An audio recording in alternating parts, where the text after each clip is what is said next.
You're watching Newsday TV. Thanks for joining us. I'm Macy Eglund. A young couple from Farmingdale is being remembered after they were killed in a crash on the West Coast. Police say Sam Cullen and Susie Cater were riding on a motorcycle when it went off the road and hit a pole. It happened in Washington State last Thursday. Sam was in the Navy, and the two traveled together before he was stationed in Washington. They were high school friends turned lovers. The two of them together, I mean, she was his queen. She was his queen. And he was her knight in shining armor. And they had their whole life ahead of them. And it's just, it's terrible. We really lost two beautiful souls. The family says 28-year-old Cullen was planning to propose next month. He just got the ring 2 days before the crash. And his 27-year-old girlfriend just became an aunt. Susie would FaceTime me, and she would say, "That's not your baby, that's my baby." I'm going to get her matching outfits. She hasn't had the opportunity to meet her niece. Now, the families say the couple will return home to Long Island tomorrow. Funeral arrangements are still being finalized. Only in Newsday, a local doctor has been found guilty of sexually abusing patients. Prosecutors say Dr. Darius Paduch sexually abused 5 minors and 2 adults. The urologist worked for Northwell Health in Great Neck and Lake Success. He faces a maximum sentence of life in prison. Protest resumed at Stony Brook University today. Your freedom is not a dream. Your freedom is not a dream. About 30 people showed up for today's demonstration that started off campus. Protesters marched onto the campus center where last week's demonstration took place. Now, this comes after the university's president sent out a letter to campus defending their decision to arrest students last week. She said in part, quote, "No president wants to have to contemplate arresting students, and we did everything we could to avoid that." Nearly 30 people, including students and professors, were arrested during last week's protest. A new report shows just how much overtime pay MTA workers made in 2023. Newsday transportation reporter Alfonso Castillo has more. Over 700 MTA workers earned more than 6 figures in overtime last year, including the Long Island Railroad's top OT earner, who more than quadrupled her salary just with overtime. And here at Hicksville, some Long Island Railroad riders say those numbers just don't add up. It doesn't even sound reasonable for either side. A new payroll report by the Empire Center on Public Policy revealed that 724 Metropolitan Transportation Authority employees made more than $100,000 in overtime last year. Of the top 50 MTA overtime earners, 23 worked for the LIRR, including car repair person Martina Eugene, who stacked nearly $240,000 in OT on top of her $75,000 salary. The LIRR's payroll climbed by $116 million last year, a 14% increase. Also going up last year, the cost of a Long Island Railroad ticket. I wonder if it's the overtime pay that's causing the tickets to go up, or if it's just they know there's no other show in town, so what do they care? Following record high overtime and accusations of worker fraud, the MTA in 2019 vowed to crack down on OT costs, but it set a new record in 2023 with $1.42 billion. Still, the MTA says it's committed as ever to reining in overtime costs. Overtime is to a great extent driven by vacancies where you have to use existing personnel because you don't have, in effect, enough people for a job. But we're paying very, very close attention to it. Critics say a key reason for the high OT costs are union work rules that are easy to exploit. You kind of got to take advantage of a broken system when the system's broken. For their part, unions say they're simply working the hours that are requested of them, and if the MTA wants to cut down on overtime, they just need to hire more workers. At Hicksville Station for Newsday TV, I'm Alfonso Castillo. Well, the mask mandate for unvaccinated healthcare workers has been dropped. The state health department says it's due to a decline in flu cases after the worst flu season in years. The mask mandate has been in effect since December. Long Island's Flavor Flav is committing to women's sports. The Freeport-raised star announced he will help sponsor the U.S. women's water polo team. The rapper says he will use all of his resources to help raise awareness for the team and for the sport. The Summer Olympics will be held in Paris this year.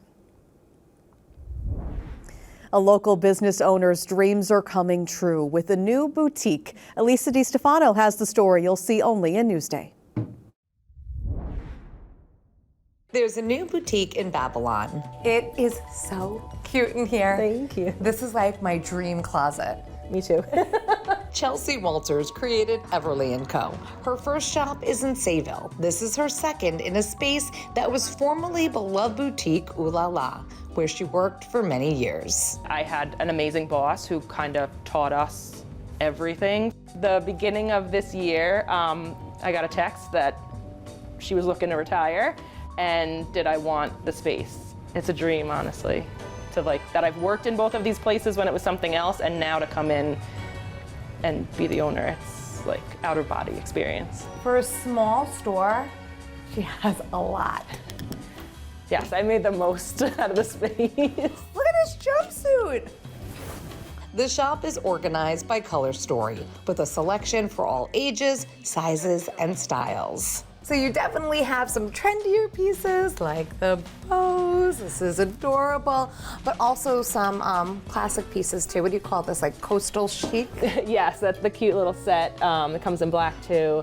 I love classic pieces because they stand the test of time. There are basics and lots of fun finds. Everybody's favorite. Champagne, please.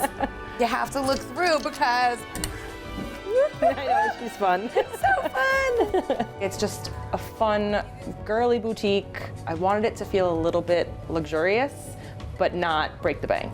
Designer-inspired accessories can transform an outfit from head to toe.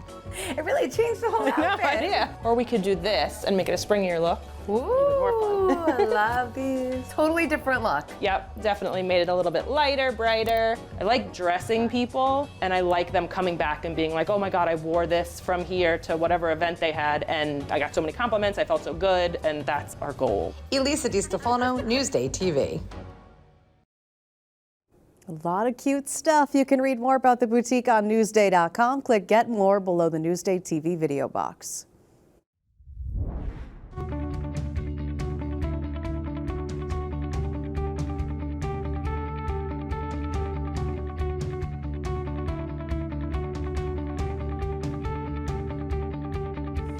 Mocha Moms are coming together to support one another through sisterhood. Beth Whitehouse has the story you'll see only in Newsday.